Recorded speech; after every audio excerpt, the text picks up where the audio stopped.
Hello, friends, and welcome back to the Bikes or Death podcast. As always, my name is Patrick, and I'm your host. And on today's episode, we are going to be doing something different from our regular interviews and conversations that we have. Today is going to be all about the East Texas Showdown and Slowdown routes that I've developed, and we are going to be holding a race/event in just 22 days from today.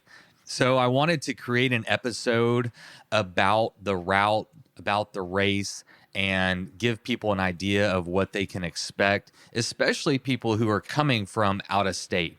I really tried to talk to people who may have never come to Texas, have no idea what to expect, and really try to give an idea of a lot of things. You know, what is Texas like? What are the roads like? What are the people like? You know, what to expect? What are the resources like? All these things are hopefully helpful and informative to people who have never been to Texas or aren't as familiar with East Texas as maybe some of us. But also, I hope that it is informative and helpful to Texas themselves. I really think that this route is going to take even Texans into parts unknown.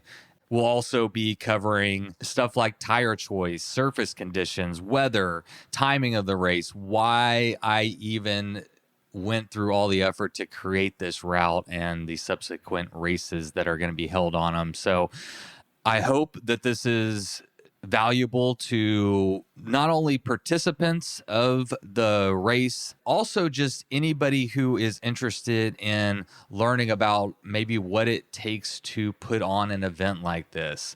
As you listen to this episode, I am taking you along for at least part of the journey as I try to find reroutes at the last minute that were, in my mind, necessary for safety reasons. And we'll go into more of that in the episode, so we won't take too much time on that now. But I just want to preface this by saying that I hope this is a good episode for just about anybody listening, whether you're looking to put on an event, host a race, whether you're looking to participate in this race or just do this route at some point in the future. I am going to be releasing these routes and publishing them once all the races are done and I've gotten feedback. I'm going to use that and either put it out as it is because everybody says it's great, or I'll make some changes and tweak it and put it out when it's even better. And then after this episode, I'm going to answer some questions that have come up since releasing the route. And I'm also going to be announcing a live Facebook event just for race participants. So if you are going to be participating in this year's event, please stick around to the end of the episode, listen to the whole thing, soak up all the information. And then if you still have questions, stick around for all the details about the Facebook Live event so you can participate in real time and ask any questions that I failed to answer in this podcast. Last note on this episode is that the audio quality isn't what you're used to. I recorded this one in my van as I was on the route, scouting it in real time. I was hopeful that it would be kind of a fun way to talk about the route, talk about the area, and also take you along for part of the process of what it's like to put on a route, at least through my perspective as a first-time event creator, race director, all these things. I'm a newbie. I have no idea what I'm doing. And so I thought it'd be fun to take you along for the journey. And because of that, the audio quality isn't great, but I want to give a big shout out to my editor, Ben Crannell. He took out a lot of the background noise. You're still going to hear a little bit, but he did an excellent job. But I apologize. My van is a squeaky hot mess. I love it, but it is noisy. When I'm listening to a podcast in the van and I'm just cruising down the road, it's squeaking all the time. So it's kind of like you're joining me for a ride along in the van as I scout out the route. I encourage you to pull up a chair or a bike seat or whatever it may be and join me as I take you through this year's East Texas Showdown and Slowdown routes. Now, before we get to today's episode, I want to give a huge shout out to the people who make this episode possible. And I want to emphasize that because I just received a negative iTunes review because I have ads now and they are requesting more content and less ads. Listen, I don't like to respond to negative criticism too much. I certainly get a little bit from time to time, which is fine, but they're not coming after me. They're coming after my sponsors. And I want to be very clear that I operated this podcast for 2.5 years with no advertising, no sponsorships. It was just there for everybody to enjoy. If you wanted to become a patron, you could, but it wasn't behind a paywall. It was free. So for 2.5 years, you got free content. And it got to the point that I could no longer financially support the podcast as I had been for the last 2.5 years. I did what most other businesses do in today's world, and I sought out advertising partners. And I want to emphasize how grateful I am for the sponsors that support this show, especially in this pandemic when things are crazy in the industry. A lot of these companies can't even get products to sell. It is very difficult to find companies that have the advertising dollars, and I've worked my butt off to find partners that I think would be valuable to you as a listener. And I've turned down lots of sponsorships from companies that just don't make sense, that aren't a good fit, and really prioritize trying to find good content for you. The ads are the reason why I can continue to do this. The patrons are the reason why I can continue to do this. If it wasn't for them, I'd just be back selling real estate. So let's take a moment to really thank our newest patrons that have signed up since last week's episode. Our newest patrons are Jonas Schaller, Christy and Ross Jones, Jim Barrow, and Brandon Masters. Thank you all so much for stepping up to become patrons and sustaining members of the show. I can't do it without y'all. And if you enjoy this podcast and want to see it keep showing up in your feed, patreon.com/bikes or death. This week's episode is also brought to us by Ruby Coffee. And I've got Jesse here from Ruby to talk to us about how to brew the perfect cup of coffee in your home. Coffee is a pretty interesting brewing process. There's a number of factors. You need your water temperature to be around 200 degrees. So if it's too hot, your coffee is going to get a little bit bitter and astringent. Or if it's too cold, most coffee will start to taste kind of sour and weak. And you really need a grinder that's going to give you a grind size that's really even and really consistent. If the grind size is uneven, then some of the coffee is going to extract bitter flavors and some is going to extract sour. So you want every coffee particle to be the same size. You need to make sure that you measure out the right amount of water to coffee very consistently so that you have the same recipe. And you also need to make sure that you're not stirring the coffee or agitating it in weird ways while you're brewing, because that can also cause things to happen. So the first thing I think that can always help people is, even if you have a cheap drip brewer at home, one thing you can do is just measure your coffee and water more specifically.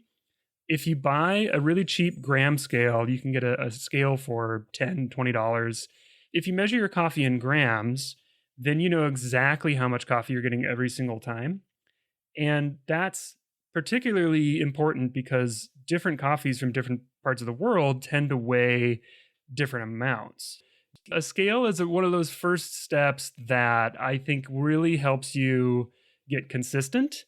And if you're consistently using the right amount of coffee to the right amount of water, so we usually say 60 grams of coffee per liter of water, then you know that every day when you're brewing, if something's tasting off, at least you know it's not the amount of coffee you're using. Maybe it's the grind size, maybe it's the brewer you have just has too long of a brew cycle. So there's always questions that can kind of pop up after that, but I say the first easy thing to start with is just measuring your coffee consistently. Pro tip from the man himself. Thank you so much, Jess, for coming on, and hopefully everybody will be enjoying better coffee from now on. Okay, and before we get to the East Texas Showdown, I've got Matt Mason here to talk to us about an event that he has coming up in New Mexico. It's part bikepacking summit and part race. So Matt, what do you got going on with the New Mexico Bikepacking Summit? Yeah, this is the first time we've ever done it, so it's kind of all just taking shape right now. It'll be the day before the Danger Bird, October 22nd, sort of all day. We'll have stuff going on. And we're just inviting people from all over to come and sort of look in on what's going on in New Mexico with New Mexico makers, bike builders, people making frame bags, sort of checking that out in the morning. And then in the afternoon, we're going to switch over to sort of like a little, not necessarily what you'd think of when you think of bikepacking summit, maybe. A little bit talking about sort of building the New Mexico bikepacking network, which sort of expands on the work we've done on the Monumental Loop, takes it to a state level, and then a little more about like equity in the outdoors and sort of building a more inclusive space in the bikepacking world. So yeah, man, I dig it. Now, we did an entire episode pretty much about the Monumental Loop, which is the route that the Danger Bird is held on. And one thing I really liked whenever I was talking to you about it is you said it's not a race, it's an event. So what can you tell us about the Danger Bird? That's a good place to start. It's not a race, and it's not even something that has any limitations on you at all. It's like a group start in like the most basic sense of, we do give you the route, but if you want to ride for one day and go home or take a shortcut or dope or there's no limitations on what you can do. If you want to draft your friends and have a big team come down, if you want to run, you don't even need to bring your bike. If you want to run the route, run the route. So we kind of want people to bring whatever part of cycling excites them to the route and just sort of match it up and see how it goes. It's more a bikepacking meeting and party than it is an event or a race, I guess I should say. And we forgot to mention that I'm going to be in Las Cruces as well for Bikes or Death, covering the event and I think doing a live podcast maybe. Is that happening? That's what I would like to have happen. Yeah. And I think it will. Have you and Shell Money, sit down and do a little podcast. He's a local bike builder, and that sort of sells him short to say he's a bike builder, but he's kind of a genius, I think. But I think it'll be fun. Shell's super entertaining, and he's like, it's because he's local. I think some other people will want to stand around and heckle y'all. Right on, dude. Well, I can't wait to see what y'all put together. So if people want to check it out, find out more information, how can they do that? It'd be cool if we had a website. For now, it's Instagram and Facebook, and don't hesitate to message me if you see my phone number or my email somewhere. Shoot me a message, or call Outdoor Adventures, the local bike shop that I'm kind of working with to get this organized. What's your Instagram? It's Monumental Loop. There might be a dot or an underscore or something in there. Monumental something loop. I think it's an underscore. I think it's an underscore. Yeah. Yeah, that sounds right. You're the best, Matt. Awesome, man. Well, I can't wait to see you out there. And thanks for coming on the show to talk about it a little bit. Yeah, thanks for having me. We're really looking forward to people coming out and just sort of getting out in the desert and connecting with the landscape and with each other. And that's our goal of success anyway, if somebody has a meaningful experience. If you go fast, then cool, you go fast. We'll give you a high five. But I love that. All right. Thank you for our newest patrons and our sponsors that make these episodes possible. Now, without further ado, let's have Miles Arbor take it away with the Bikes or Death theme song. You load up your bike, you ride away from home. You could be with your friends or you could be alone. You ride for a day or maybe more. You just love being in the great outdoors. Everything you need is strapped to your bars, including that new pillow you got from Santa Claus. And then you think, oh shit, to yourself. You left that super lightweight tent on the living room shelf. Bikes or death. Bikes or death. Podcast. I am currently in the van headed out towards a potential reroute for the East Texas Showdown that is taking place in 35 days from today. A couple weekends ago, Sarah and I went out to finalize the route, I should say, for the East Texas Showdown, and ran across a problem, an unsafe area. Essentially, it was 25 miles of roads that I wouldn't ride, and so I'm certainly not going to ask anybody else to ride them. On paper, it looked like it was going to be remote country roads, next to the lake and yada, yada, yada. But anyway, so that's what I'm doing. And I figure what I'll do, or what I'm thinking I'm going to do, or what I'm going to try to do is create a guide, just some thoughts about the East Texas Showdown, probably whatever comes to mind or comes up as I'm scouting out this section. Give people that are coming an idea of what they could expect, especially people who aren't from Texas. I'm definitely going to gear this more towards a perspective of, for example, someone yesterday from Amsterdam registered for the race. We have someone from Michigan coming, Idaho, all over. Most people are pretty close to the Texas area, but we do have people coming from all over, and I want to give mostly them an idea of what to expect. And the flip side of this is I'm always wanting to help educate other people as much as possible, especially since this the topic of route building is the number one question that I've received in the past. So I figured this would be a good opportunity to just talk about some of the struggles or some of the things that I've come to and how I build routes and all that fun stuff. So let's get into it. Right now we are on East Highway 21, east of Madisonville, headed out to All something. I don't want to look right now. Some nothing town in Texas. To, like I said, take a look at about 65 miles of roads that I've added up to the northernmost portion of the route. All right, well, let's get into the route a little bit, and then we'll talk more about what I'm doing today, and I'll just take y'all through it. But I wanted to set it up a little bit, give you an idea what I was going to be doing, and now I'll tell you about why I decided to do an event. First off, let's talk about the route itself. And I think to talk about the route, we need to talk about where it's taking place. And if you are familiar with Texas or you listen to my podcast much, the topic of the lack of public lands, that comes up often. There's a number that floats around that only about 3% of Texas is public lands. And so it's hard to find, some of these more remote places. Texas is, well, I should say you can find very remote places in Texas, but they're privately held and you can't, really access them and recreate on them. Now, where I live in Bryan, Texas, about an hour away, we have the Sam Houston National Forest, which is considered East Texas. And there's different lines that we could talk about for East Texas. Mine is east of 45.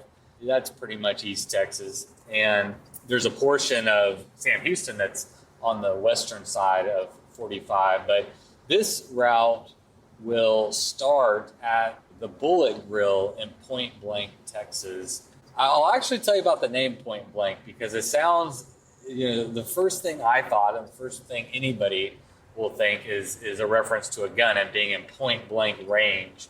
And then, of course, you have the restaurant that's called Bullet Grill. So, it's very Texas, right? And that was my intention, was to start it at the Bullet Grill in Point Blank, Texas. But I found out the history of the name actually is that it was originally called Point Blanc. And I don't recall what that means. It was a lady who came in from Louisiana, and I believe she was a plantation owner, and she came to this area, and I can't remember what blanc means. I need to look that up. I think it means beautiful, but it's French and she's from Louisiana, and then she made her way. So French first, she was from France, then Louisiana, and then made her way somehow and to Point Blank, Texas. Anyway, that's a very bad history of the name. I heard it.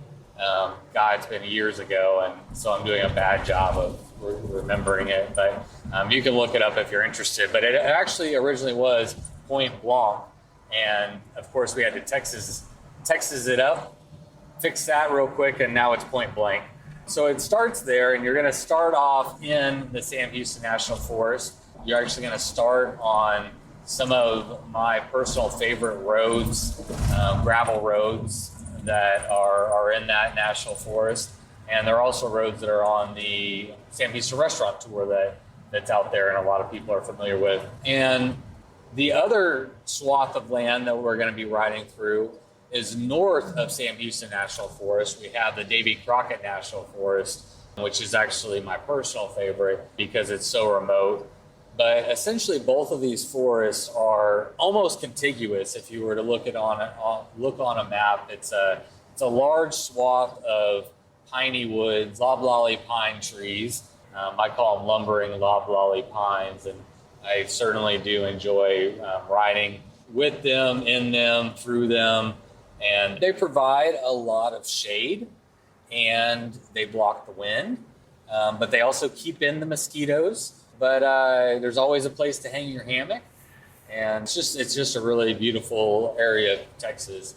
Now, I want to talk a little bit about the difference between our national forest land and what you may be more familiar with if you think of national forest land in, Colorado or Utah or, name, any of these other states. Because so much of Texas is privately held, even within the national forest, there's tons of private inholdings where people just have land that was, granted to them by the state or whatever. I think that's how most of it came, is you would just come and, deed out or stake out an area and you send it in to the government and they say, okay, Joe Smith, that one's yours. And so before Roosevelt could, come in and make some moves, again, there was just a lot of private land already there. And so our national forest, I'll say it's very challenging. And the challenge that I and anyone looking to ride in Texas, but if you're looking to develop a route here, it's extremely challenging if you want remoteness, if you want to get away from people, if you want to be completely isolated in the woods, in a wilderness environment. That's very difficult to achieve. Many of our country roads, because here's another thing you have to understand about Texas is it's huge, but because everything is privately held, nobody has been forced to like congregate just in city centers. And in fact, if you look at farming and ranching, all that stuff, it developed, to be this big spread out area with people everywhere. So that's another thing that I've found, especially as I travel, that, if you go to Oklahoma, Stillwater is a great one I just went to. I mean, you go 2 miles outside of the city center and you are not going to see anything. And there's not anything but endless gravel roads for as far as you can see. And I wish that was Texas. Now, Texas is big and maybe other parts of Texas have that. So I guess I should say I'm only speaking more towards about my familiarity with Central Texas, which is where I live, and Eastern Texas, which is where this race is held. But it's just difficult to get away from people. For me, what I wanted to create with this route is the most perfect route, in my opinion, the way I like to approach bikepacking.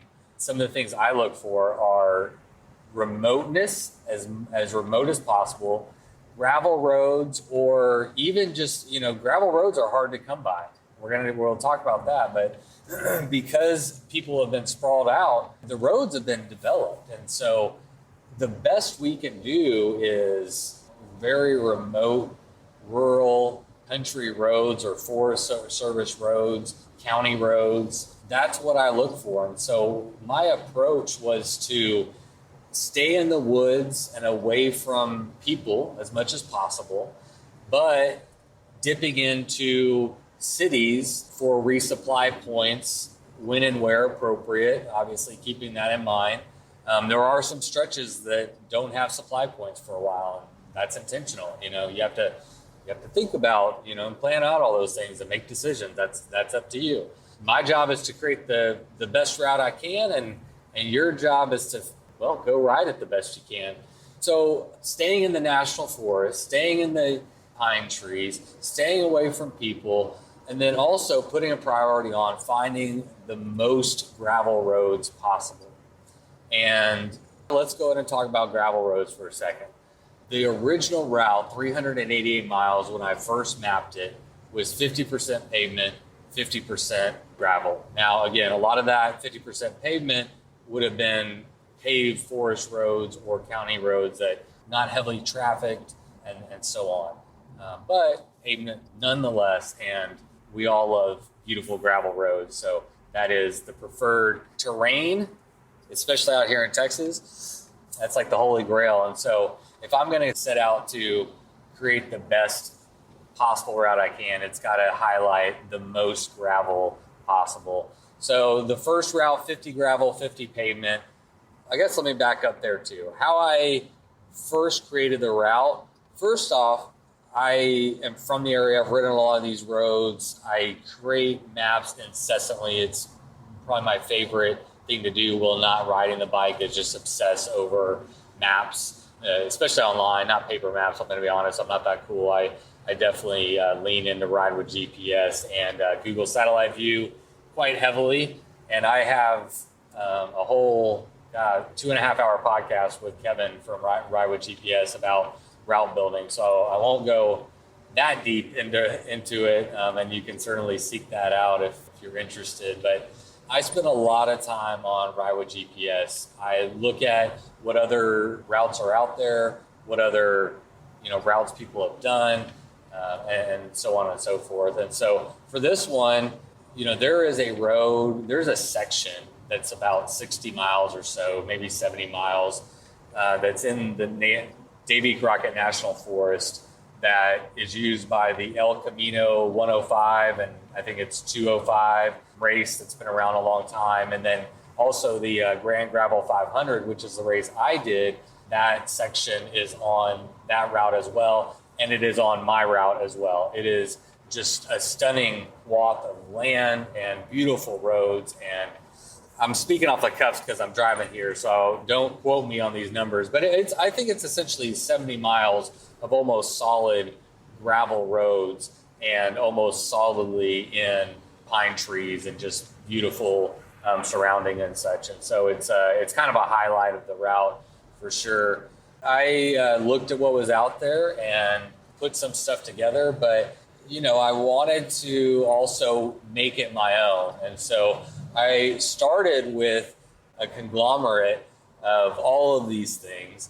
And the cool thing about Ride with GPS, if you don't know, is you can add, if you're in the editing mode, you can add as many as you want as far as I know, but I might have 5 layers of maps in there. And then you turn on heat maps and I just stare at it. And then I start kind of making it in my head. And then, I might zoom in on roads and look at Google Street View if it's available, or satellite view and zoom in and see, if it's gravel, what kind of surface, if I can tell. And I might even put a POI there.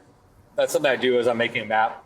As I'm building it, I'm creating POIs all the time. Water sources, food, campsites, everything, the type of surface that's there. So, kind of getting into the weeds, and I apologize.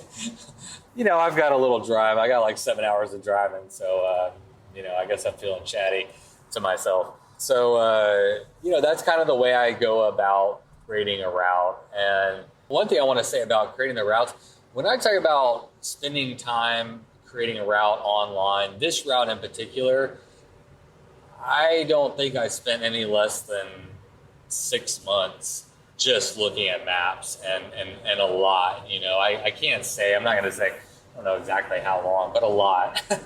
Really getting down and looking at it. And if you're looking at, almost a 400-mile route, it's a puzzle. There's a lot of options. It's like, okay, well, this is a cool route, but we got a resource here. We got a campsite here. How can I put it all together? Oh, shit, this is a bad road. Well, that fucks up the whole thing. I got to scrap it. Now it's over here.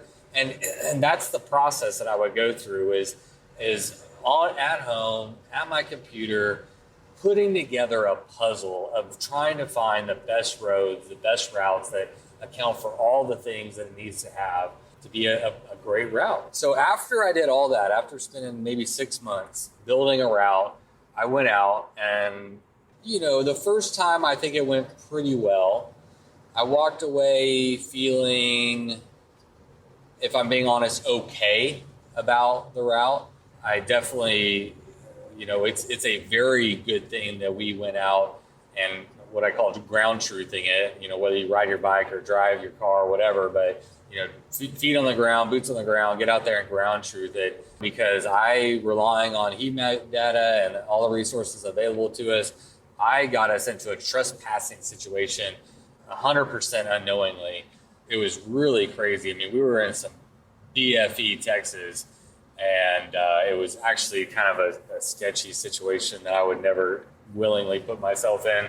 Nothing happened, but I just understand how Texans are, and you don't have a lot of rights when you're trespassing on somebody's land in Texas. So just keep that in mind. It's not a good idea.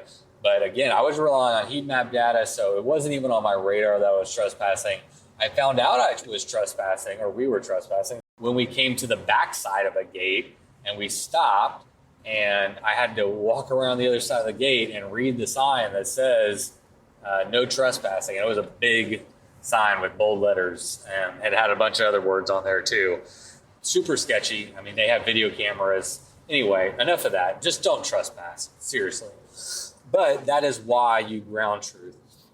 After we did all 380 miles or whatever, I had a lot of I had problems I wanted to solve. One of them was it was still 50 pavement, 50 gravel, and I wanted to find more gravel.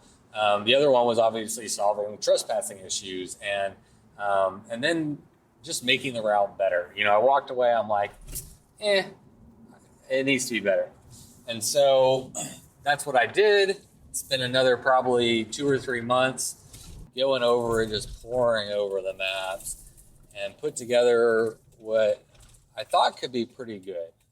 But you never really know. Didn't know if I was going to get us in another trespassing situation, yada, yada, yada. So again, about 2 weekends ago now, so, I mean, we're kind of getting down to the wire, and keep in mind that still don't have a route. But this is why.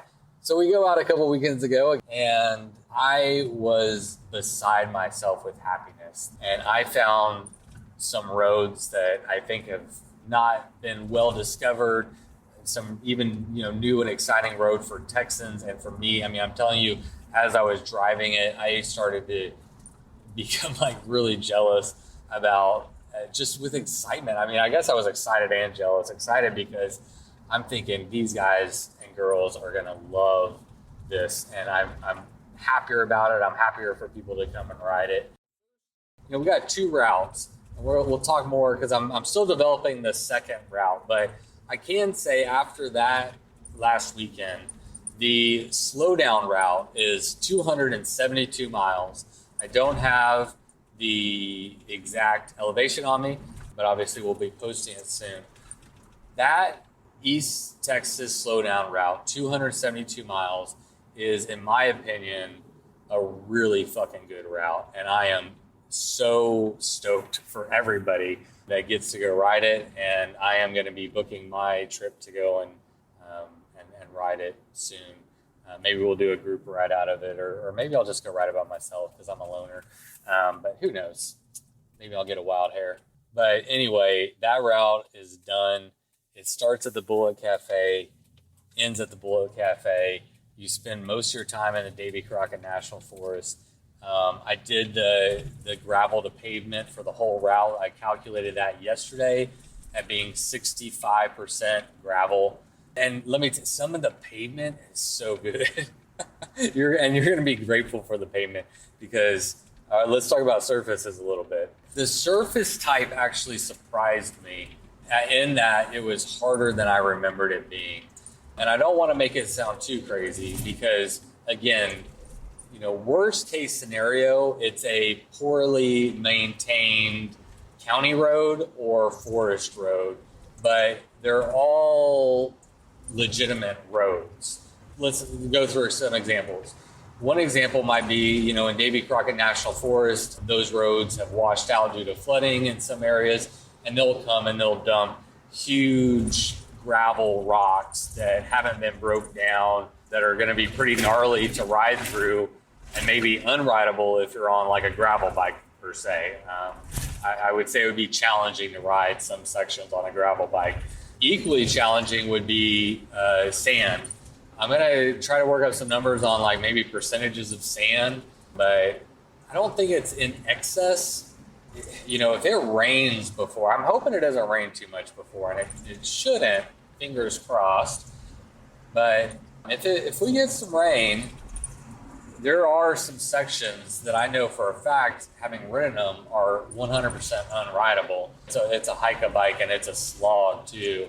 And that's just part of it. But again, you know, I don't think, whether it's sand or mud, I mean, if it's mud, it doesn't matter. I guess you're carrying your bike. If it's sand, gravel bike's going to be tough. For me personally, I run a 2.2-inch Maxxis Icon tire. That's my tire of choice. I find that it works good in this type of terrain because you're going to be on paved surfaces for a while, and you're going to want a somewhat fast rolling tire, which I think the Icon is. But you're going to be on some gnarly gravel at times, and you're going to want a little more cushion. And you're going to be going through sand or mud at other times, and you'll want that displacement that a larger tire can offer. Now, I will say as a caveat, I have two bikes. I have a Fargo and the Chumba right now. Well, I have a road bike, and I have a tandem on the way. But you know, I don't have like a lot of bikes. But the two bikes I ride most often, they both have the Maxxis Icon 2.2-inch tire. So that's kind of the tire I ride. I don't have a lot of experience riding gravel tires, so I can't really speak to them. So let's throw that up as a caveat. I'm speaking from my perspective as a person who doesn't ride a gravel bike, but I've also been riding bikes a long time, and I think I have a decent idea what I'm talking about, and I'm trying to definitely steer you guys in the right direction. So, all right, the Slowdown, very excited about it, and now I am trying to finalize the Showdown, and as I've mapped it, so I walked away from that one. The Slowdown is done. I had that 25 mile section that it was like a no-go, and it wasn't a good it was just shitty. It was all pavement. It's too populated. So the section I had to cut out was on the southern portion of the route. There was more in the Sam Houston National Forest, but honestly, once I got down there were just too many people. It's just too populated. It's too close to Conroe, which is too close to Houston and the Woodlands and Willis, and it's just too populated. And again, Texas is sprawled out, and I wasn't happy with it. I could make it work, and honestly, I'm kind of putting more work on myself. I could have just done it, but I wouldn't have been excited for people to come and ride it. And you kind of, if you throw a party, you want to be excited. So then I had the idea, Patrick, I was thinking to myself, dude, when you went up to Davy, Crockett National Forest, and I discovered all these new roads a couple weeks ago, why not look there more? I kept looking south. I kept trying to make it work in Sam Houston. I'm like, dude, look up at Davy Crockett. And so that's what I did. And the biggest difference, I think, is the lack of population. There's a bunch of small towns, and the route will weave in and out of them, but there isn't big population densities. The biggest city is Palestine, and for example, the Grand Gravel route goes in and out of Palestine. I purposely avoided Palestine because to me it's just too big of a city, and I want to maximize, when I ride this route and anybody else's experience, to be, again, away from people, out in wilderness, and just enjoying some solitude, getting out into rural Texas. So avoided Palestine. So that's what I'm doing now, is looking at basically a 60-mile addition to the route, and you'll be able to see quite easily where I added it. But I used as much of the Slowdown route as possible, and then I think it's just missing maybe like a 5 or 10 mile section up on the north section where the added 60-ish miles is going to go. The one bummer about this loop, and I'm speaking ahead of time, but this is what I'm anticipating, so we'll update y'all with what we actually find. But the one bummer is that it looks like a lot of it is pavement. I found some cool gravel roads, I think, but I think that the pavement is actually pretty cool. There's one section that I'm really excited about. I don't know, man. I think that the pavement is going to be actually kind of cool. And like I said, going into this, you're going to have a lot of gravel, and coming out of this section, you're going to have a ton of gravel. So it's bookended by some just amazing gravel, beautiful roads, but also they're going to be more challenging. So I think, maybe some people will get on these paved roads that are in the middle of nowhere, and it'll be a nice respite. And anyway, but we're going to check those out today. And that's essentially what we're doing. As the route sits right now in terms of the Showdown route, it's sitting at 361 miles. That's the other thing I'm going to look to do, because I advertise it as 388. And not that it needs to be 388, but, people signed up for 388. I'm going to try to give them 388 miles. So the other thing I'll be looking to do today is hopefully discovering stuff I couldn't find online, whether that be a better alternative to what I have routed, or whether it be adding on more mileage. So anyway, I will catch up with y'all in a little while. Let's see. That killed some time, and I'm 20 minutes away from the start of this new reroute that I'm working. So got to be honest, I'm pretty excited to see what's there. And I'm also a little nervous because, if it's not good, then I've got a problem. If it's not good, what I might do is just tell everyone, sorry, it's going to be a 272-mile race. Everyone's doing the same one. You can go fast or slow, and because that's a damn good route. You know what I'm saying? So, all right, let's see what we got, though. I'm not giving up hope yet. I think we have a good option, so we're going to find out. Catch up with y'all a little bit. Get my GPS going so I know where I'm going. Gosh darn it. All right, so I just wrapped up checking out a reroute to complete the East Texas Showdown, and it went really, really well. So I'm in a good mood. And I got to just thinking as I've been driving out here that one of my goals with creating this event, creating the race, the whole reason behind doing this was really to create something that I wanted, a route that I would like to ride, the type of race that I would like to participate in. And, I think I talk about it all the time, but I think that's one of the great things about bike packing, ultra endurance cycling, bike camping, any of that stuff, that it lends itself to creativity and individualism. And so this route is very much a reflection of me and the type of riding that I like, the types of places that I would like to see, the types of roads I would like to ride. It's actually like a reflection of me as I got to thinking about it. And one thing for me, it's intentionally a, quote unquote, shorter race for an ultra race. And I don't even know if this qualifies as ultra, but it's certainly self-supported solo bike packing.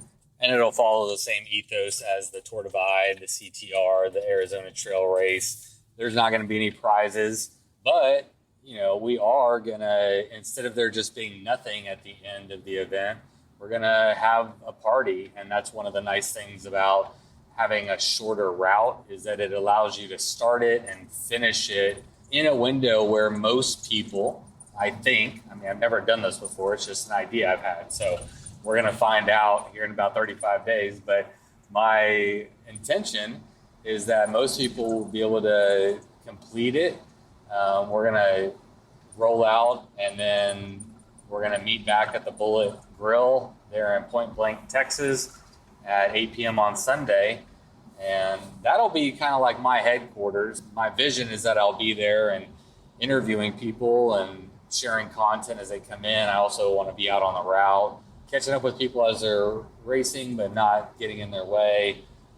Certainly, there's currently already 2 events that are in this similar area, but it's not surprising with the lack of public land in Texas.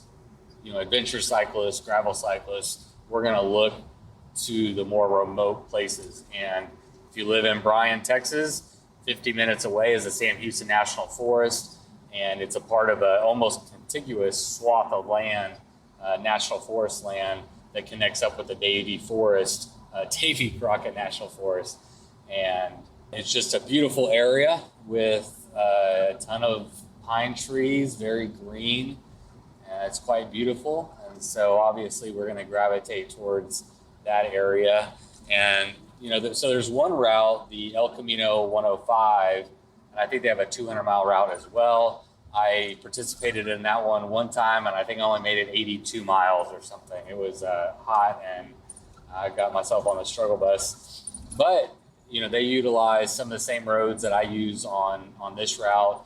Also the Grand Gravel 500 that I did, that's done by Billy Rice, also locally. Something that appeals to me is prioritizing the most remote rural roads away from people as much as possible, only dipping into the smallest resupply points. Sometimes, questionable as if they're open. I do think that there's going to need to be some areas of this race where people are really going to need to pay attention to their resupply points, and we'll be talking more about those specifically. And I also, by a factor of being very busy with my job and being a single dad, there is very, very limited time for training.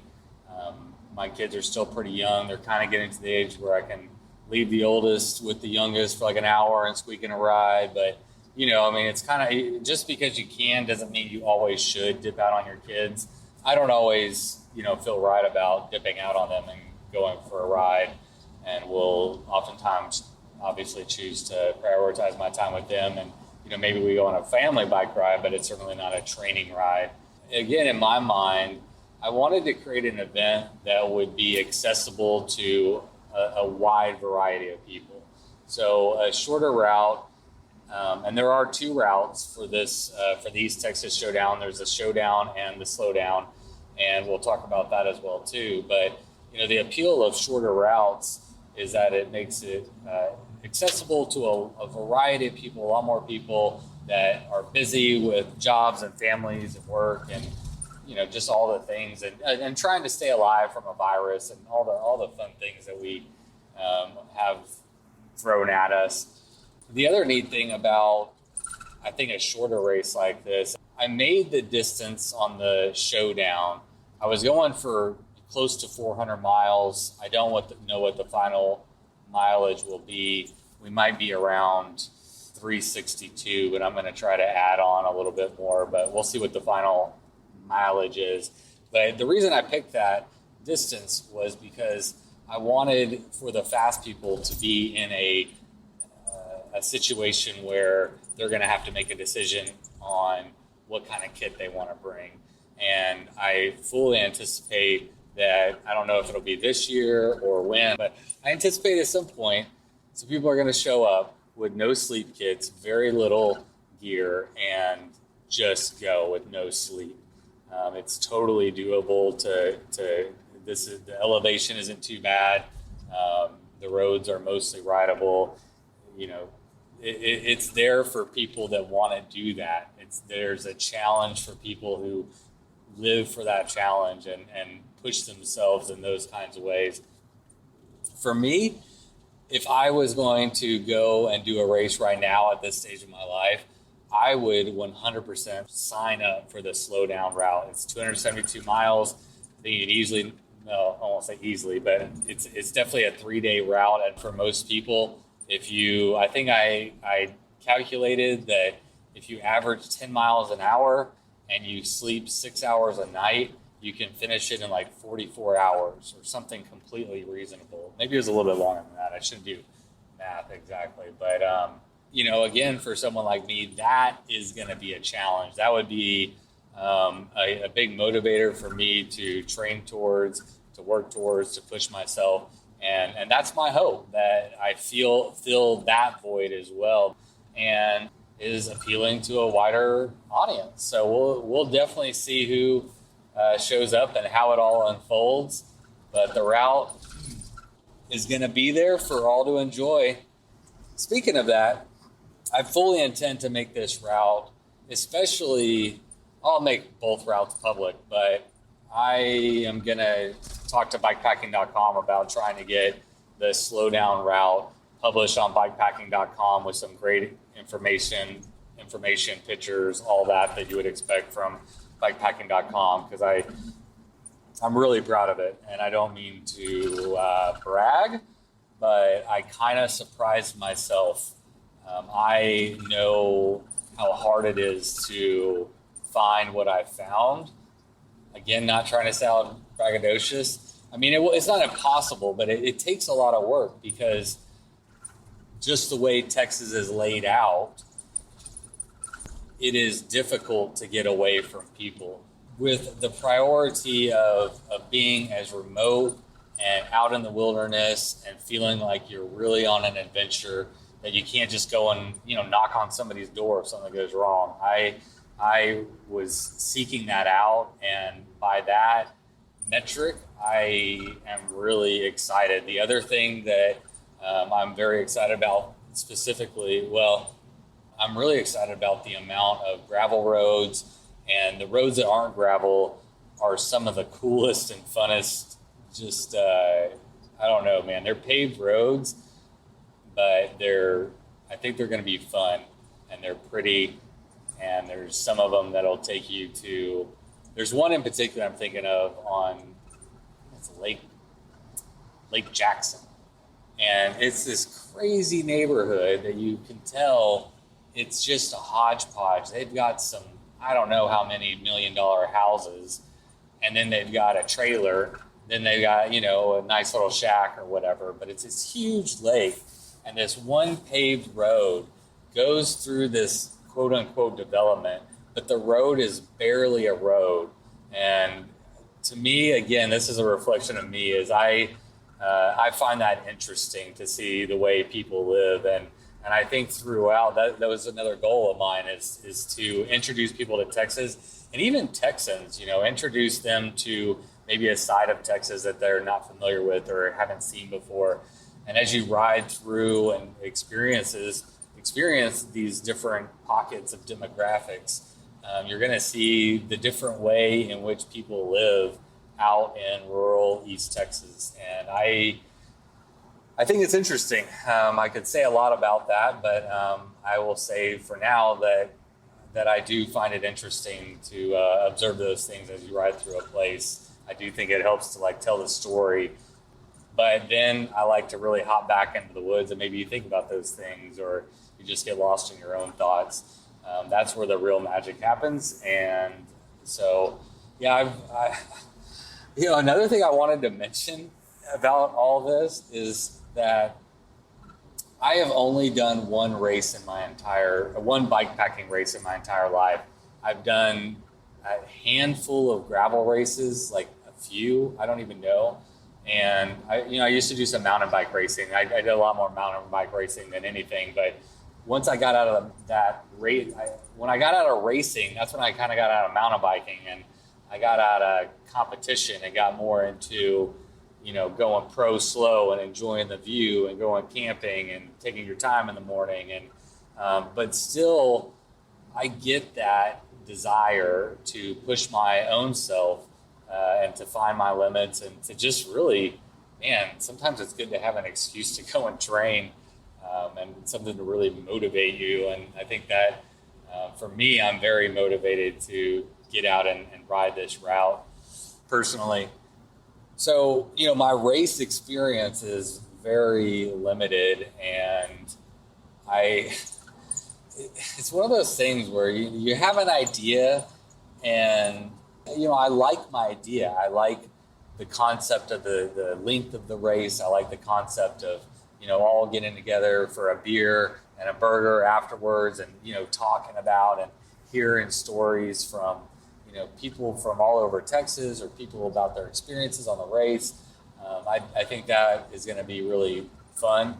And, so I like the idea about it, but it's one of those things where I definitely invited people to a party before I really knew what the party was going to be.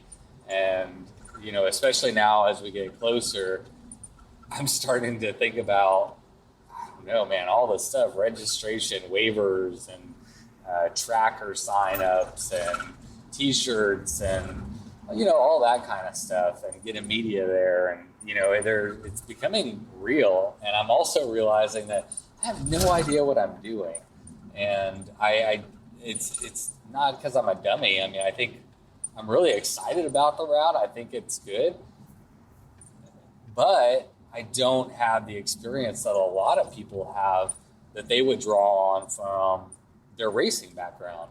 And I think we'll find out, I guess, if that's good or not. I'm essentially doing it my way. I'm like, hey, this is the way I would do it. And that's probably a good rule of thumb in life, is to be your own path and not just follow somebody else's, unless it's a good established path and it leads to a good place or whatever. But anyway, I'm not going to get too into the weeds with philosophy. I'm trying to talk about bikes. So with that said, I mean, I am looking forward to really getting everybody's feedback. I cannot wait to hear what people think about the route, and not because I'm overly optimistic.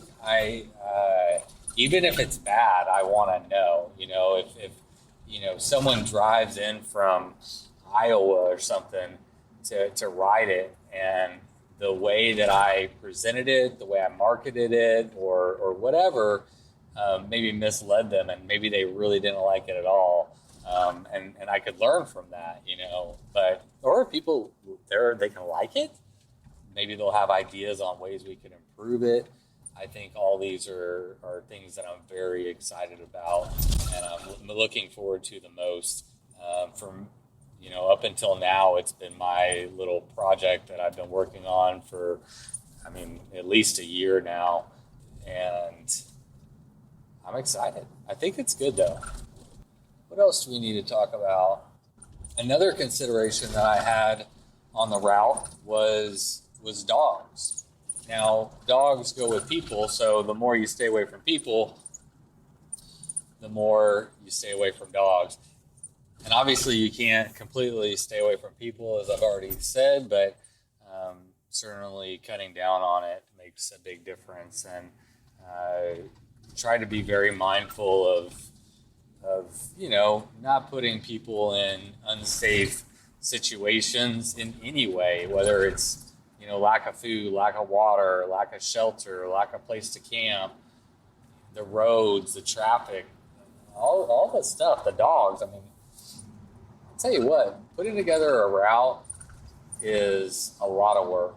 And just for anyone that does it, you don't really realize it. One of this length, it's a big puzzle, you're just trying to link it all together. At least, again, in Texas, where I live, which all I can speak to, it is a booger to put together some good remote routes without a bunch of people. So we were mindful of the dogs, but I can't control every single dog. And so my advice, I think the best thing to do that I've found with dogs is, if I see a dog coming at me, I will point my bike right at them, and I will get big and I'll go, get back home. And I'll go right at them and get mad at them. And they're always like, what the fuck? What is going on here? I don't understand. And they won't always run away. They don't usually run away, but they'll back down and they'll sit on their hind legs and they'll just look at you until you pass, usually. Now, that's where if they come after you then, and they got you at a slight disadvantage, I've been known to pop them on top of the head with my shoe. If they're nipping at my heels, I think that's the move. Now, I will say that Sarah tried that technique once, and the end result was she got a nasty gash in her leg that really needed stitches, but she opted to just keep riding because she's tough. Yeah, so, make your own decision out there. But that's my thought on the dogs. We're mindful of it. I don't know what else I can say about the 70 miles other than I guess what I can say is it was way better than I was expecting. I thought it was going to be pretty good, but there was a lot more, specifically red dirt roads, which are my personal favorite. The only disadvantage of red dirt is when it rains, it's that clay, muddy stuff that can get very up in your drivetrain, up in your business, up in your brakes. And, pray for no rain. It was actually surprising how little I was able to tell what was a dirt road on satellite view and what was a paved road. I went through and tried to mark the roads that I thought were paved and dirt, and I was way off. Again, it really speaks to ground truthing and it going out there. Oh, that's another thing I wanted to mention though is in terms of accessibility, one thing that I am going to do is be putting out points of interest, like some resupply points, some camping sections. Trying to make it more accessible. Maybe people are just busy. I think people are really busy. I'm so busy, and I can't think that I'm the only one. I have a feeling a lot of people work really hard and are super busy and don't have time necessarily to take a route, look at it, find all the resupply points, and that requires, clicking on, okay, this grocery store, okay, what are their hours? All right, well, I probably should have another option. When is this Subway open? And, you'd have to go and essentially build a route. Now, if the POIs are already there, some of them, I'm not putting all of them, but I'm going to put some there.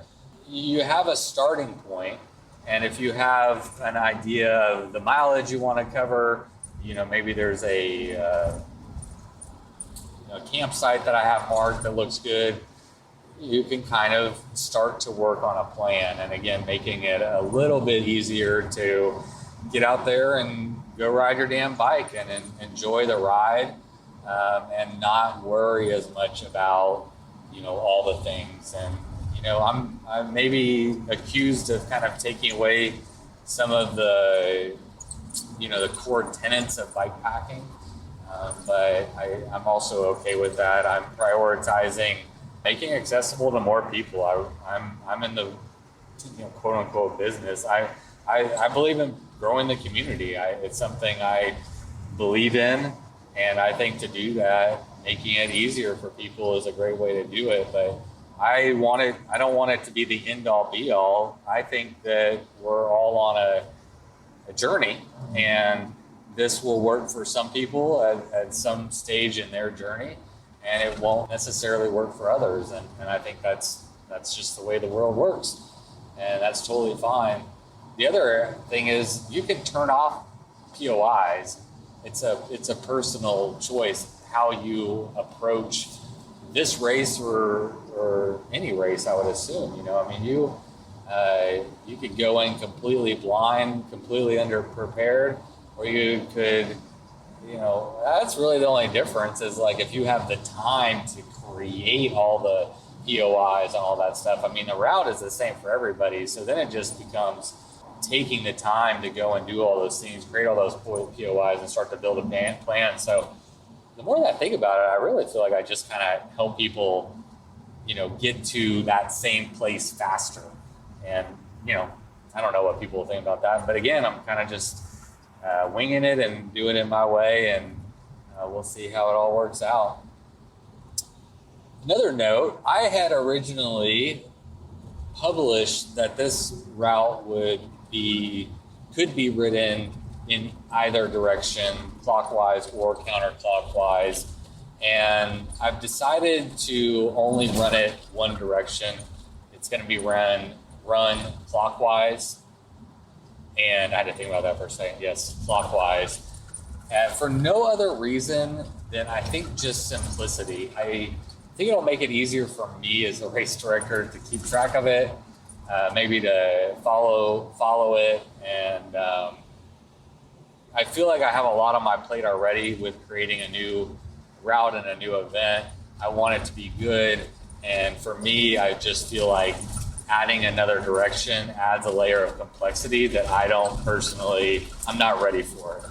Sorry if that's what you were wanting to do. And listen, if you want to ride it backwards, I'm not going to go out there and stop you, but I'm going to promote that it's all run one way. And, but hell, do whatever you want to do. I don't care. Think I care? I care a little. I care about y'all. I hope that you have a really great ride. That's what I mostly care about, is that I want people to have fun. If you're not from Texas, I hope you have a good experience. And I hope that you enjoy seeing a side of Texas that I don't even think many Texans know are there. People don't seek out the, national forest and the really rural stuff because there isn't a lot of stuff developed out there. Not a lot of campsites. There's not a lot of overlooks and river rafting guides or, all this stuff. I mean, it's just rural roads and forest roads. And so for a lot of people, it's probably not that appealing.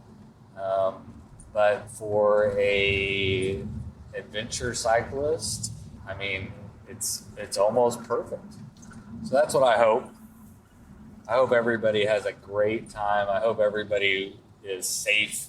I hope they enjoy the ride, most importantly. And that, again, means any way you want to ride it, whether you want to go slow and take pictures, whether you want to go fast and not pee and not sleep and push yourself to the limits. To the limit one more time. I love those people. I love to interview them. Y'all know I have them on my show all the time, so I'm not trying to down them or anything. Probably not come across like that, but I love the people that push. And I hope that maybe, I hope my vision for myself is that once the kids are grown up and, at some stage, whenever I can actually get away and go on some major training rides, or I get a live-in nanny or something, I'm looking forward to being like a shredded older dude that is just out there crushing it in my own way, whatever that means, just going far, going wide, going all over the damn place. So yeah, I don't remember how I got on that tangent. Yeah, I guess I was just talking about people riding it however they want to ride it and enjoying it and pushing themselves any way you see fit. And I was talking about the fast people. Yeah, so I mean, I'm looking forward to see it. I love to see people push themselves. I love to see what the human body is capable of, and the mind, the human spirit, all those things. Humans are amazing. We don't give ourselves an opportunity to show ourselves and prove to ourselves how truly incredible we are. And in many ways we're weak, but in some ways we are strong. And one thing we're good at is endurance. We are really good at going long distances at a slow pace, but hey man, we get there compared to other the animal kingdom at large. We're kind of slow. It is one of the things I'll say that drew me into bike packing was that finding your limits. I think I've always been attracted to endeavors where, and I've talked about this on the podcast once with Rebecca Rush, like adventure, eco challenge. Man, I was ate up with those. I have them all recorded on VHS. I've always been fascinated with people who push themselves to their limits, and push themselves past where maybe no one has ever gone, or they're just pushing the limits of time or sleep deprivation. I'm fascinated by all that stuff. But again, it's not always practical for everybody. So the Slowdown, which I equally love. You know, I could go either way, and most times I go the Slowdown. You know, most times that's my route. Is I just like I love taking pictures. I am addicted to photography. Ever since I keep getting better and better cameras, and God, it is a fun craft that I have just become ate up with it. And so whenever I see something, I try to capture it, and I see a lot of pretty things, and I try to take a lot of pictures. And you know, a big part of photography is, at least for me, is I'm still not very good at it. So it probably takes me longer, and I'm practicing. I'm probably taking more pictures than I probably need to. And so I'm quite slow on a bike these days, but I'm prioritizing the thing that makes me happy. And for now, the thing that makes me happy is getting on my bike, getting lost in the wilderness, getting lost in my mind, and riding according to however I feel. I don't like the whole clock thing most of the time. And I do this on my day rides. I will rarely have a plan. I might have like a loose plan, but I just get on my bike and I ride according to however I feel. And sometimes I feel like going fast. Not very often, and sometimes I'll do an interval up a hill. Sometimes I'll take a lot of pictures, and sometimes I'll just kind of get lost in my mind and think about everything, and sometimes I won't think about anything. And I don't put any pressure on myself in any way. And if you're on a time limit, if you're racing per se, you definitely lose that, and that's the main focus. And then it's only about pushing yourself and finding those limits. And so again, I'm attracted to both of those things, but I think the Slowdown aspect definitely plays more into where I'm at in my life right now. And again, I love it, so it's not a bad thing. It's definitely a good thing. And can't say it enough, that Slowdown route is sweet. If the day didn't work out with that extra 70 miles, there was a good chance that I was going to just turn it all into the Slowdown route. But I saved it. It happened. All right, I think that's it for now. Rambled on enough, but I will hop on when and if I think of anything else. I probably will, but I'm going to continue to try to provide information about the route. Feel free to ask questions, and let's make this a good, safe, fun event. Oh, I wanted to talk about interacting with Texans. If you're coming from out of town and maybe you have an image of what a Texan is, I'm probably not the best representation. Although I've been here my whole life, I don't think I've ever quite fit in here exactly. There's certainly a lot of Texan things about me. How could there not be? But yeah, I may not be the typical Texan, but I know how to blend in really well. And so I'm going to give you some tips. Texans will pretty much leave you alone. I have ridden bikes in these forests, on these roads for years, and there's only been 2 times anyone's, one person like cold rolled me once, and one person threw a Coke at me once and they missed. But overall, Texans just mind their own business, and they just go about and leave each other alone. They don't really want to be bothered too much. It's kind of that thing, I've heard this said before, let's see if I can get it right. People in the Northeast are kind but not polite, and people in the South are polite but not kind. I think that's it.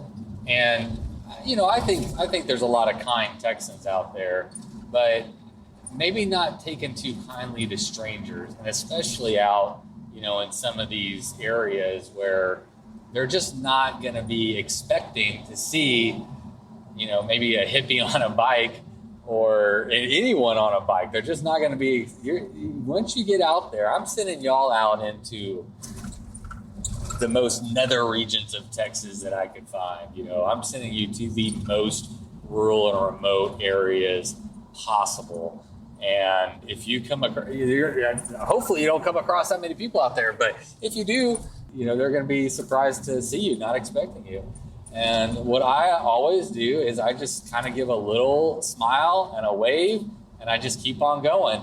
And that lets them know you're friendly, you mean no harm, and you're okay, and you don't need any help, And my safety protocol, first of all, I'm not out there to shoot the shit with every, Joe, Bill, and Bob that comes across. When I do, I actually had one today that I was photographing a railroad track that was really neat. And but he stopped and chatted me up about how he loves, he lived there for 33 years and he loves being next to the train, and how whenever he hears a train coming, he'll go down there by the tracks and just sit there and drink a beer and watch the train, and just a real nice guy. And that was it. And he drove off, and I told him I was taking pictures and it was really pretty. And he went on his way. And I would expect that would be how most interactions go, if the ones that you have, if you have any, is they'll be short, sweet. They'll probably be a little bit curious. I've been asked a couple times, what are you doing out here? And I'll kind of just laugh and be like, well, believe it or not, I'm riding my bike and I'm going to go camp in the woods here off, in some way, or, tell them whatever you want. Be like, I'm, meeting up with a friend over there, or, whatever. And yeah, I know it's weird, but I'm one of those crazy people out here riding my bike in the middle of the night or whatever. Anyway, I've had those conversations a couple times, and that's all they really ever are. But most of the time, that's rare. That's the rarity. Most of the time, people just leave you alone. And at the same time, they kind of want to be left alone. So, for example, I don't want to say this in a bad way. I prefer not to.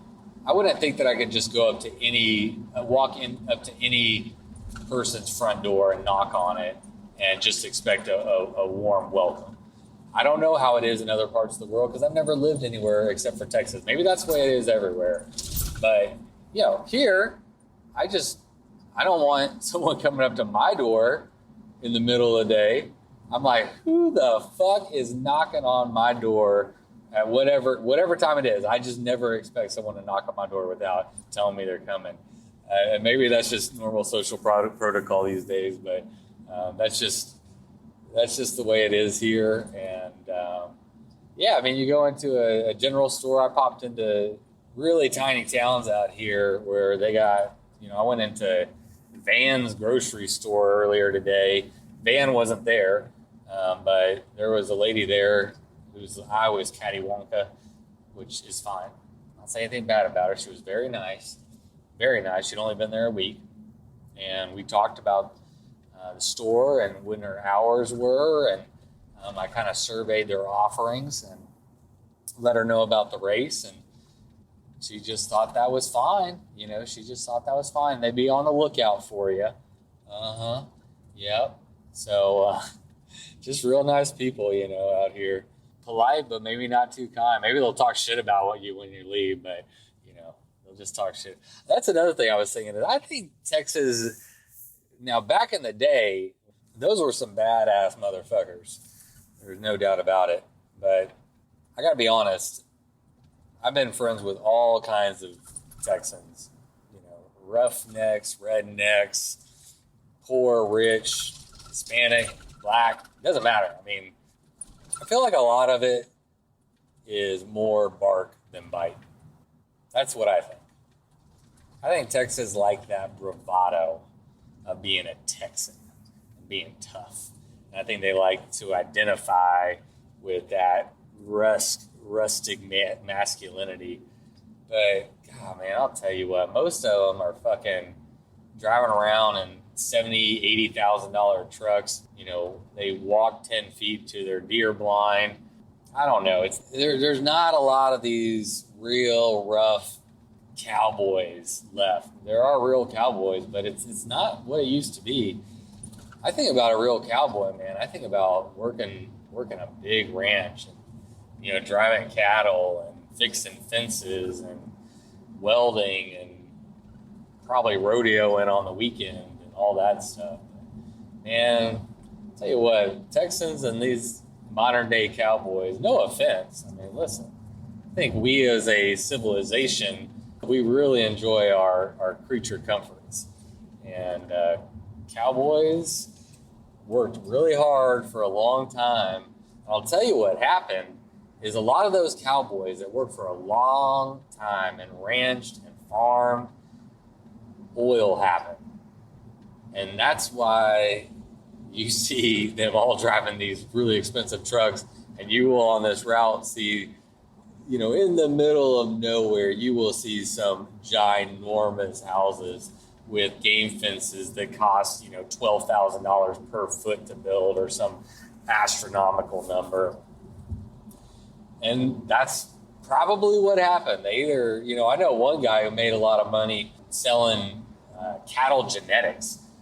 He bred some real fancy, apparently, Brahman cows, and people were paying tens of thousands of dollars just for the sperm from his cattle so that they could reproduce from that lineage, which I don't understand, but this guy is buku rich, so I guess that's an option too. But a lot of them, oil.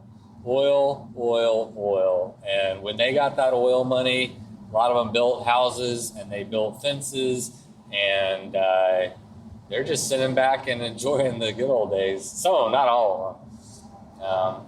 It's hard to generalize, but I'm trying to paint a picture here. All about painting pictures. Man, what else? All right, well, I can ramble, that's for sure. That's another hour there. Oh, the temperature.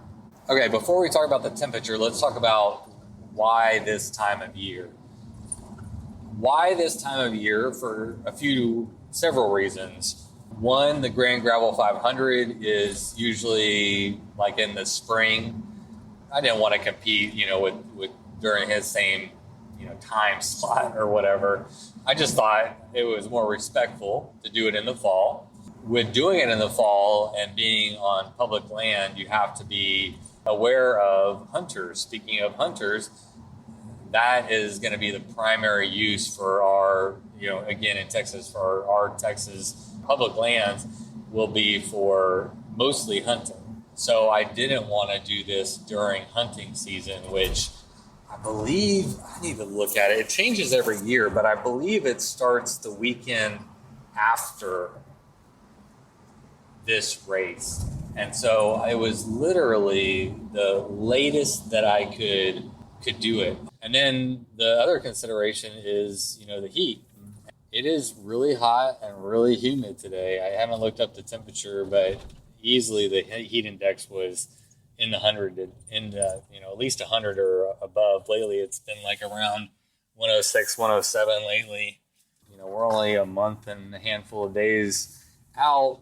My hope is that the highs are like, man, if we could get anything, we could really, that's a time period in Texas where usually it's going to be on the hotter side, but the nights are going to cool down, and that'll give you some relief. It'll start cooling down earlier. It'll stay cooler later in the day.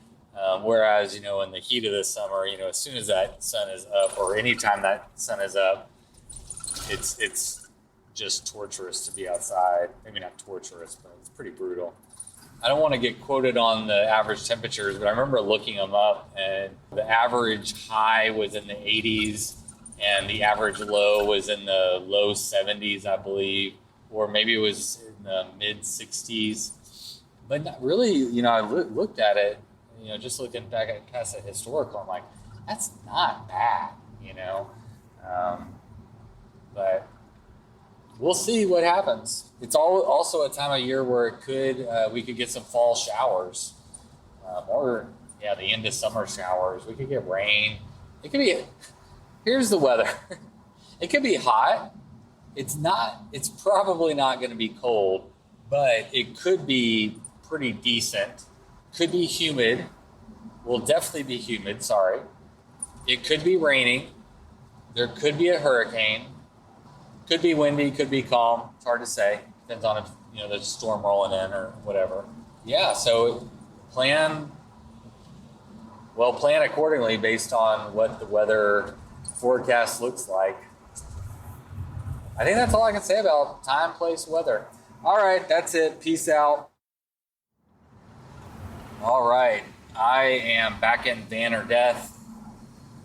Almost a week to the day since I was last recording. Essentially, I've completed, probably 85-90% of the route so far for the Showdown. You'll know that the Slowdown is complete and ready to roll.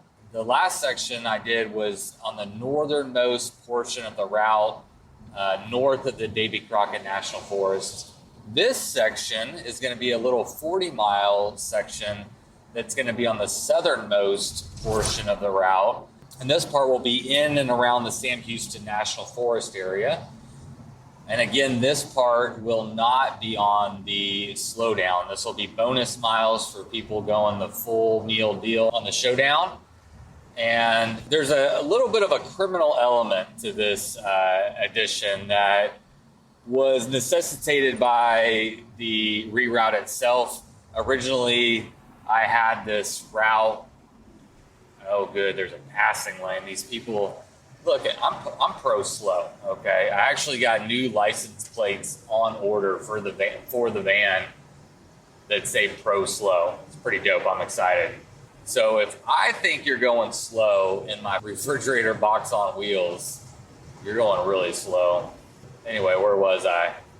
Oh yeah, we were talking about this darn lake here, Lake Livingston. So originally the route was going to loop all the way around Lake Livingston, but that's where I ran into my issues, and that's what caused the major reroute. So instead of being able to go that direction, I was forced to bring the route right past the Bullet Grill where the start and stop line is. So I think the real showdown is going to happen in your soul, because at this point you'll have ridden probably 320 miles. I'm assuming that unless you're one of the first people, people will start to gather and congregate there. I'll probably be there to say hi, wave, take a picture as you pass by. And of course, there'll be some burgers and cold beers and a lot of temptations to stop, So I'm going to be curious how riders and racers deal with that showdown in their own soul, and if they'll be able to push for that last 40 miles or not. So again, a little criminal element. I didn't intend for that to be that way. But I did want to get some more Sam Houston National Forest. There's some roads that I'm trying to link up to I don't know, there's so many good ones, but just a damn good road in the Sam Houston National Forest. So that is what I want to link up to. And we're going to go check that out today. It's only 40 miles. Driving to the Bullet Grill and hoping to chit chat with Chris there, the owner. And I'll tell you what, when you throw a party or invite people to a party and the details aren't all ironed out, it can be rather stressful. I'm now trying to get track leaders going and waivers sent out and switching people's reservations and t-shirts, prizes, raffle items, stickers, merchandise to sell, make sure the route's good, produce a podcast, all the stuff, man. You just, what I was saying is that Chris, the owner of the Bullet Grill, and I haven't had a chance to touch base in a while. The first time I brought this on his radar was probably about 6 or 7 months ago.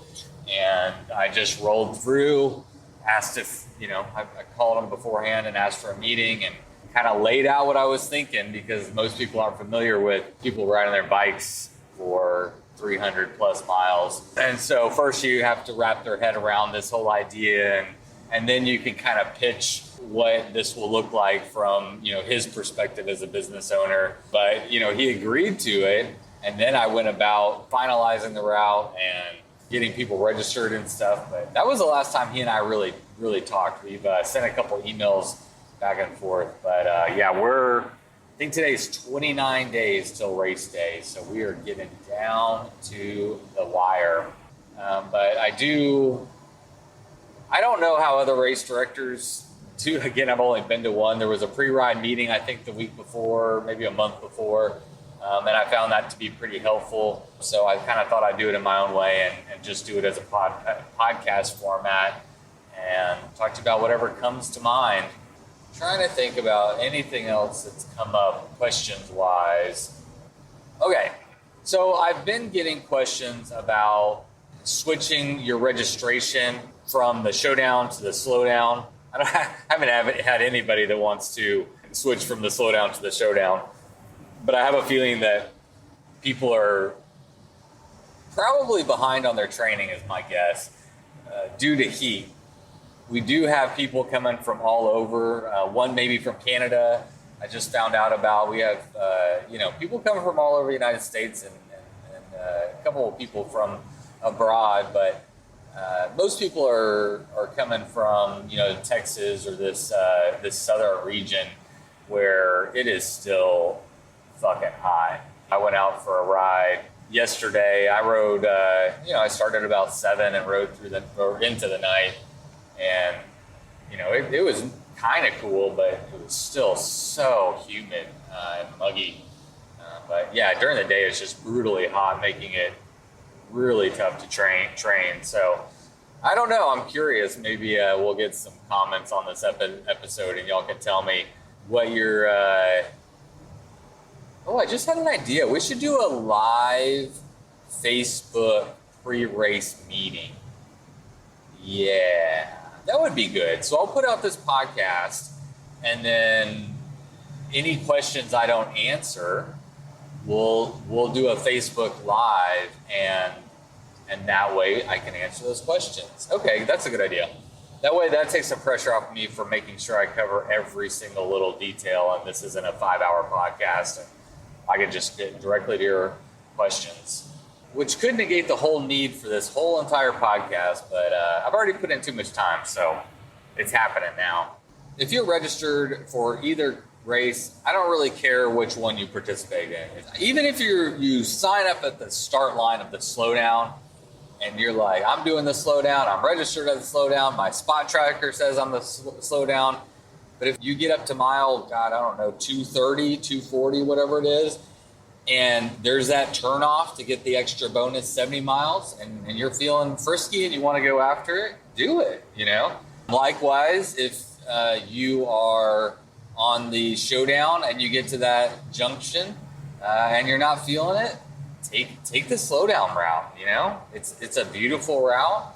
No need to put any extra pressure on yourself. Make it your own race. Enjoy it however you want to enjoy it. I do like that there's options out there for people, and you can make that call on the fly. Additionally, if you are registered as something, but you already know ahead of time that you want to be in the Slowdown or the Showdown category, when you sign up for your spot tracker, just sign up there's an option for Slowdown or Showdown. So whatever one you want to do, just click that button, and that's fine. No one is going to be policing that, this. I mean, it's just me, guys. So there's no one going to stop you from just going out and riding your damn bike and enjoying yourself. Try not to get too, official. I want it to be organized and a good route, and I want y'all to have fun. But, that's it. No pressure. Just go and ride some bikes. Coming into Huntsville. Yeah, so we're getting into some East Texas piney woods here. Coming up on I-45, about to dip over into Sam Houston National Forest getting close to the start of the route. Okay. What else? I know there's some people wanting to ride on 40C tires, and I've never ridden on 40C tire. The first bikepacking trip I ever did, I ended up in Sam Houston National Forest. A lot of it was on pavement, maybe like 30% was on gravel. Yeah, I did that on 28C tires on a carbon road bike. So, anything's possible.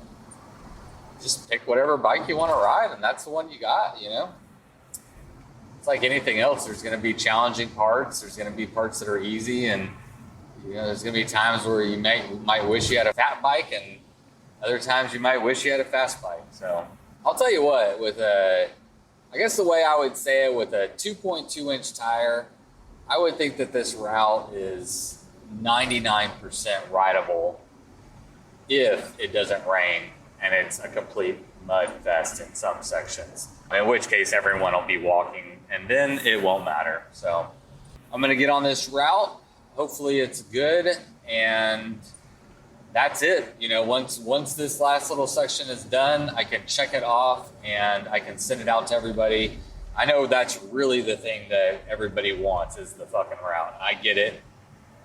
And I do apologize, but I'm kind of taking you through the process here and just letting you know that you got a first-time race director doing his best, making some mistakes and learning along the way. But like I said, it's 29 days till race day. My goal was to get this to you 30 days out.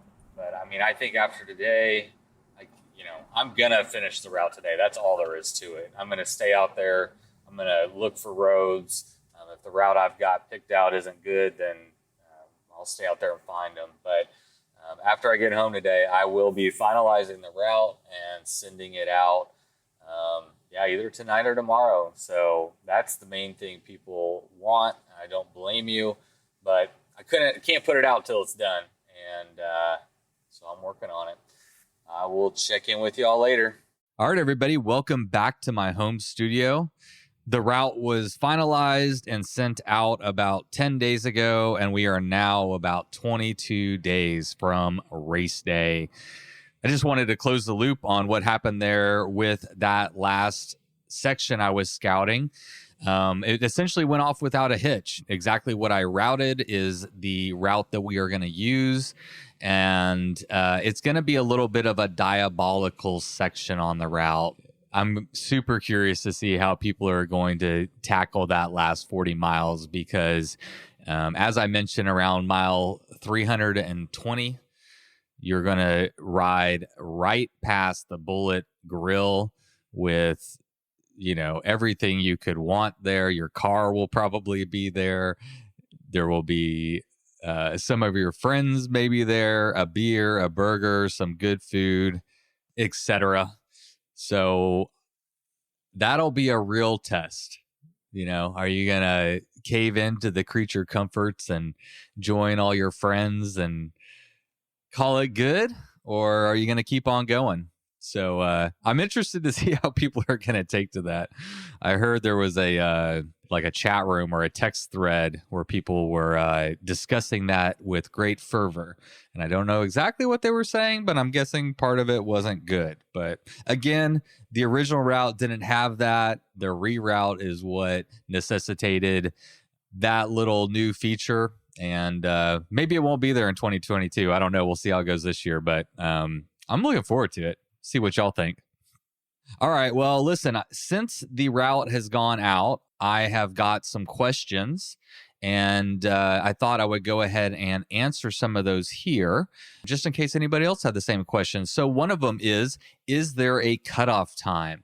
Okay, so there is no cutoff time. We are going to meet back at the Bullet Grill at 8 p.m. on Sunday. And I've designed this to where I think that most people will be done and be able to make it there. That's the hope. And maybe it's something that you can shoot for, but it's not required. If you want to stay out there for 2 weeks and ride, you can. No one's going to kick you off. It was designed so everyone could hopefully, or most people would be able to get back and enjoy a little post-ride celebration and bring some of the community in to bikepacking events. But certainly no rush. That's exactly why I created a slowdown route. So you can go out and take it as slow as you want. Next question, is support allowed? That's a tough one. I wasn't expecting this question. This is certainly a bikepacking event. It is the exact same as a Tour Divide, Arizona Trail Race, a Colorado Trail. It holds to the same ethos and principles and guidelines that those do. this is a solo self-supported event. It may differ in that I am trying to provide more resources, more information than maybe some other events don't offer. It's a shorter route that makes it accessible to a lot more people. And we're going to have a party and a get together at the end and all kind of come together and share stories and talk about our adventures and stuff like that. But that is on either end of the race. The race itself, when you're out there, you are on your own. There is no sag wagon. There is no support vehicle. There is none of that. I did get the question if someone wanted to do the route but have somebody available to support them, if that was allowed. And my feeling is sure. I really don't want this to be super structured, but I want it to be fair to everybody who's participating. So if you choose to be a supported rider, maybe next year we need to have a category for that. We didn't do that this year. Didn't even think about it.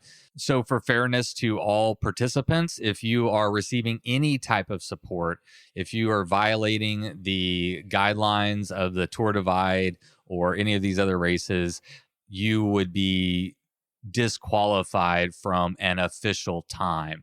But you're not disqualified from completing it. If that's the way you want to participate and tackle this route, and that's what you need to get yourself to the finish line, then go ahead. That's great. But, some people are going to be out there for times, and some people are going to, want to really push themselves. So I hope that is a satisfactory answer. Maybe we can talk more about this during the Facebook Live if anybody has any questions. Again, it wasn't something I considered, and so I'm kind of dealing with that one on the fly. But I do want to be fair to all participants, and I also want to try to make this accessible and not so strict that people can't participate in the way that they want to. Kind of in that same vein, I got another email from somebody that was concerned because they are more of a adventure bike packer. They just enjoy bike packing, a recreationalist, and not much of a racer. And they were getting the feeling that maybe they should, withdraw their registration. My answer to him and anybody else is that I am intentionally creating a route where I want you to be able to participate in a way that you enjoy. For me, riding bikes should be fun. And I think there's a lot of ways to tackle a event like this. Some people are going to want to go very light and very fast and go for a fast time. But equally, I think other people are going to just want to go out and enjoy the ride and maybe take more pictures and smell the roses and all those things, right? So it was intentional that I have a showdown and a slowdown route so that people have options, and also to kind of give a nod to, hey, slowdown is okay. I want to actually do some real quick math and walk you through specifically the slowdown. So if you're on the slowdown and you're wondering if you'll be able to make it to the Bullet Grill by 8 p.m. on Sunday, here is the way I broke it down. Now, it's 272 miles. So if you average 10 miles an hour moving time, that's essentially 27 hours. Now, let's say you broke it up into 3 days and you slept twice for 8 hours each. Get a nice long rest. That's 16 hours. So now we're at 30, 40, 43 hours. And then let's say we throw 6 hours of stoppage time for bathroom breaks and eating and all those, whatever you need to take care of. We'll throw 6 hours on top of that. So now we're at 49 hours to complete the race. Well, you have 60 hours from 8 o'clock on Friday morning till 8 p.m. on Sunday evening. So you have 60 hours to complete the whole race. And as I just laid it out, you can finish it well within that time. So I think once you break it down like that, it seems a lot more doable. And hopefully that'll be a rough guideline that some people can kind of follow. But like I said, it doesn't really matter. If you want to stay out there for 2 weeks, by all means, knock yourself out. Again, I would just encourage everyone that wants to participate, whether you want to go fast, whether you want to go slow, whether it's your first time, your 12th time, I don't care. I am going to celebrate everybody equally.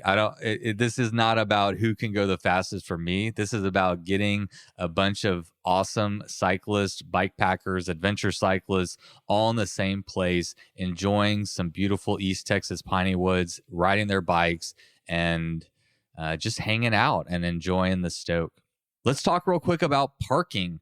We are still working on parking, but the Bullet Grill has a lot of parking. I think we could fit probably all 100 vehicles there on site, but we still need to allow for them to have customers and stuff like that. So we're trying to figure out exactly how many spots they can allocate.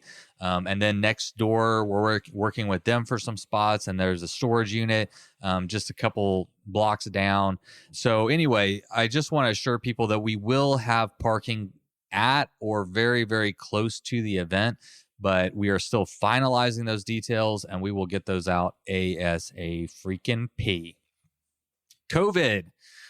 All right. Well, listen, COVID is still here, in case you didn't know.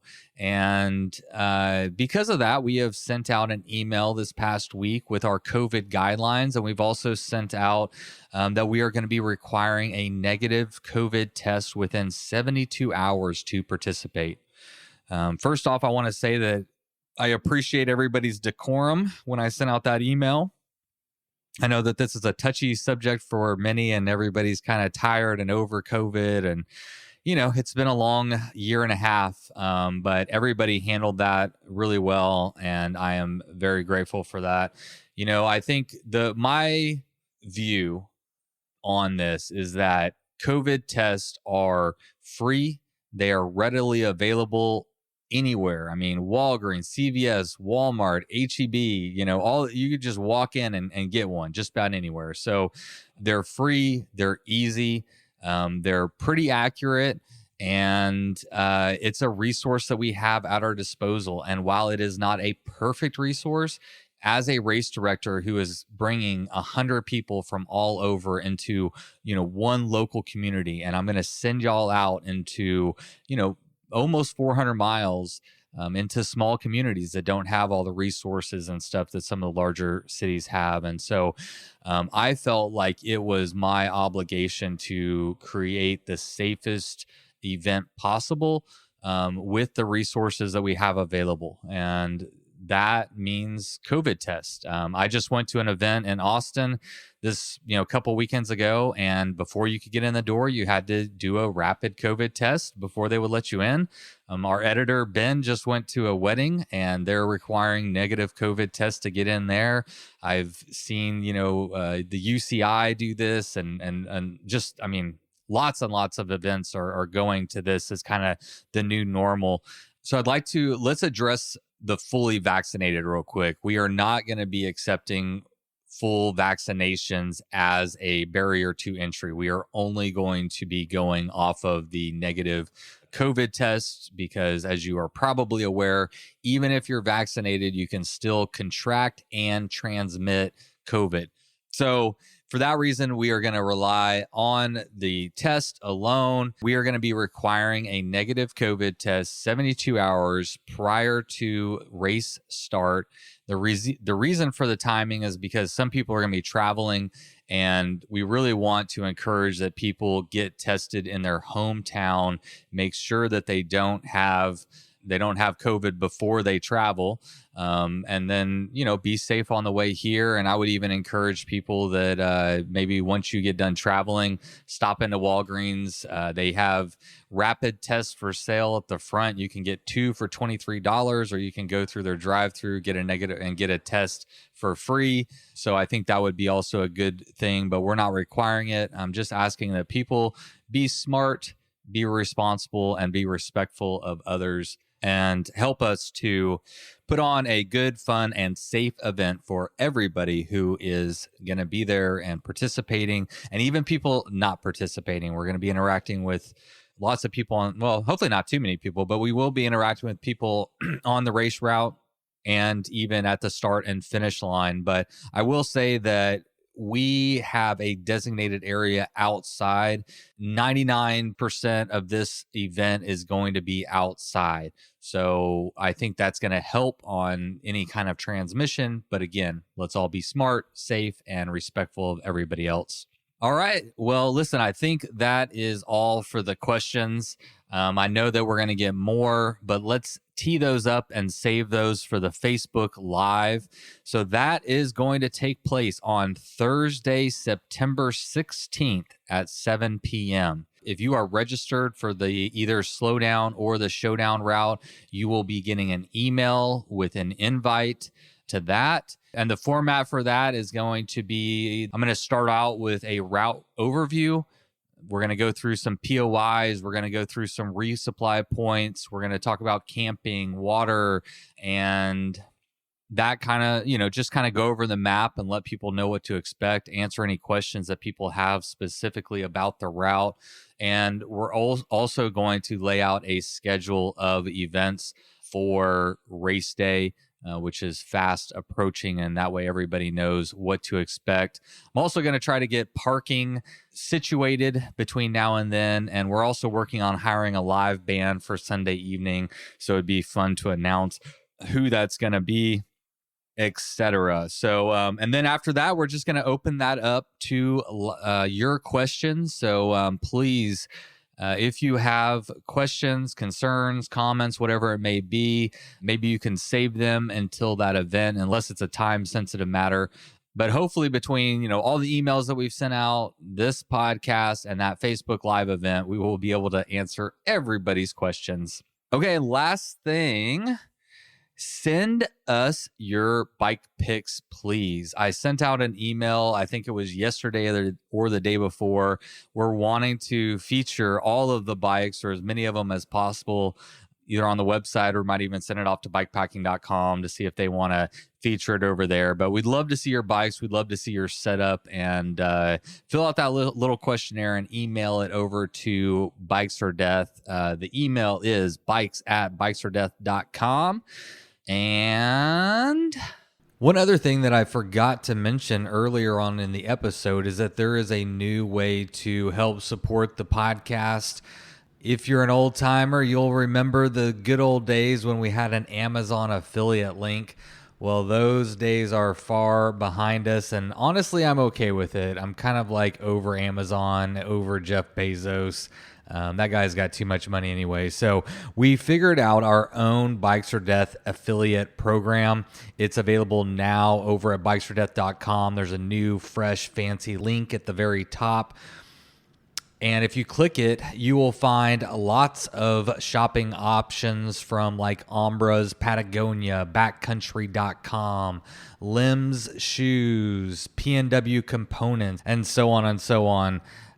So if you are wanting to find a super easy way to support the show and you need to buy some outdoor gear or some bike related gear, maybe you could check out those Bikes or Death affiliate links on the website and see if one of those might tickle your fancy, because every time you use one of those links and purchase something, Bikes or Death gets a little bitty cut, and every little bit goes a long way.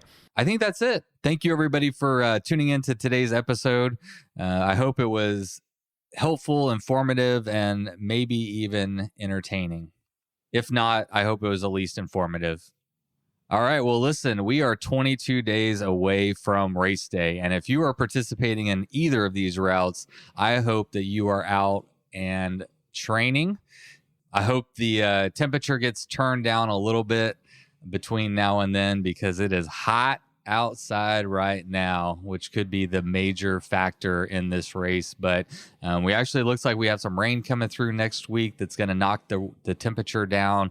And the question will be, is it going to stay down or is it going to pop back up? So we will see. But until then, you know what to do. Thank you for listening to today's episode. And until next week, don't forget to ride your damn bike. You load up your bike, you ride away from home. You could be with your friends or you could be alone. You ride for a day or maybe more.